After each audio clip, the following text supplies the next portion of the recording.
एक गांव में मोहन नाम का एक अंधा लड़का रहता था। वह मंदिर के बाहर बैठकर भीख मांगकर गुजर बसर करता था। गांव में शंकर चाचा थे जो बचपन से मोहन की देखभाल करते थे। मोहन उन्हीं के साथ रहता था और वे उसे सुबह मंदिर के बाहर छोड़ जाते थे। रात के समय उसे अपने घर ले जाते। इसी तरह समय बीत रहा था। एक दिन मोहन ने शंकर चाचा से कहा, चाचा आप मेरा बोझ कब तक उठाएंगे? आप बचपन से मेरी देखभाल कर रहे हैं। मैं आप पर और बोझ नहीं डालना चाहता। आप मुझे मेरे हाल पर छोड़ दीजिए।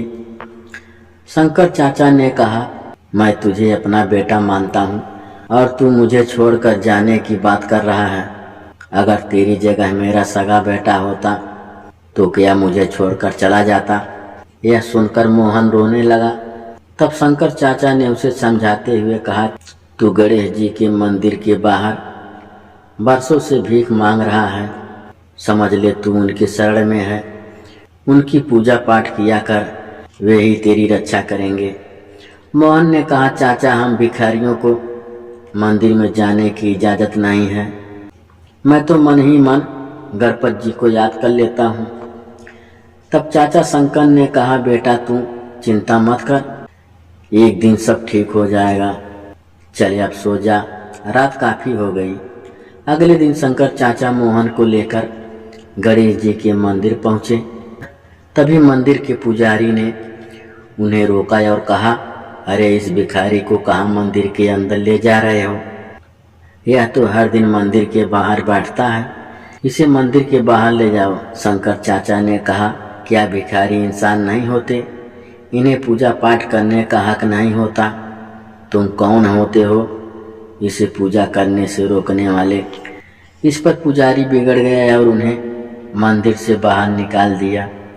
तब मोहन ने कहा, चाचा रहने दो, मैं यहीं से भगवान की पूजा कर लूँगा।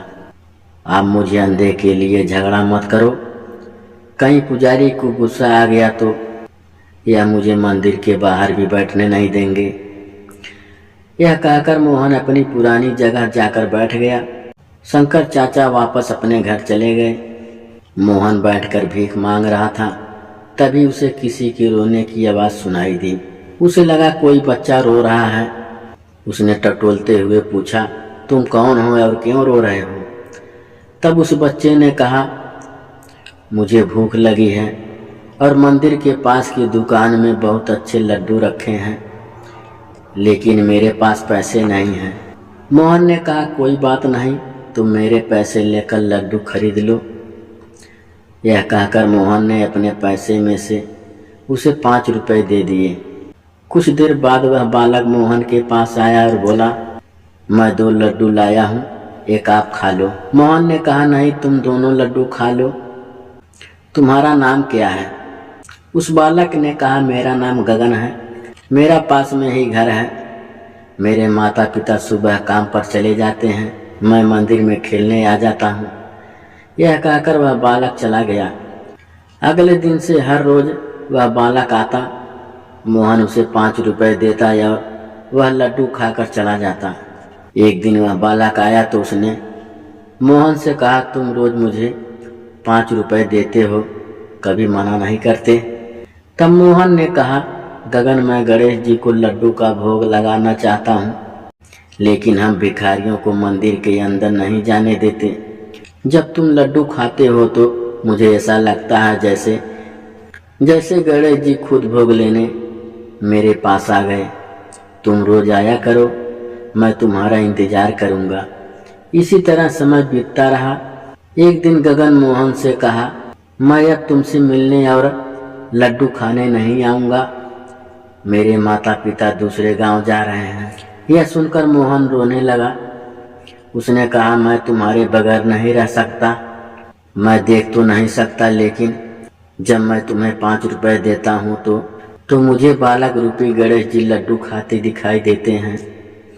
तुम मुझे छोड़कर मत जाना, नहीं तो मैं जिंदा नहीं रहूँगा। तब गगन ने कहा, अच्छा ठीक है, तुम मेरे साथ मेरे घर चलो, मेरे माता पिता से बात कर लेना। अगर वे मान गए तो मैं रोज तुम्हारे लड्डू खाने आता रहूंगा। मोहन गगन के साथ चल दिया।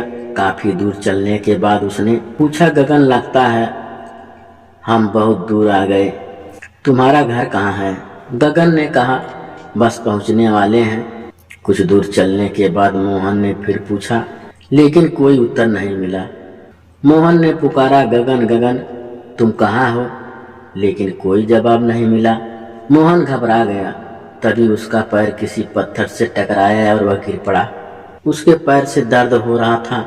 वह उठा और उसने आंखें खोलकर देखा तो सामने गणपति जी खड़े थे। गणेश जी ने उससे कहा, मोहन तुम्हें मंदिर नहीं आने दिया गया, इसीलिए मैं अपना भोग लेने हर दिन तुम्हारे पास आता था। इतने गरीब होते हुए भी तुमने मुझे हर दिन लड्डू का भोग लगवाया। आज से तुम गरीब नहीं रहोगे, तुम्हारा घर धन धान से भरा रहेगा और कोई तुम्हें मेरे दर्शन करने से नहीं रोक सकेगा। यह कहकर भगवान अंतर ध्यान हो गए। मोहन की आंखों की रोशनी वापस आ गई थी। वह अपने घर आ गया। वहां उसने देखा एक कोने में सोने चांदी रुपए के ढेर लगे हैं। अगले दिन से मोहन नए कपड़े पहनकर शंकर चाचा को साथ लेकर गणेश जी के मंदिर जाने लगा। अब उसे किसी ने नहीं रोका भगवान की पूजा करने से।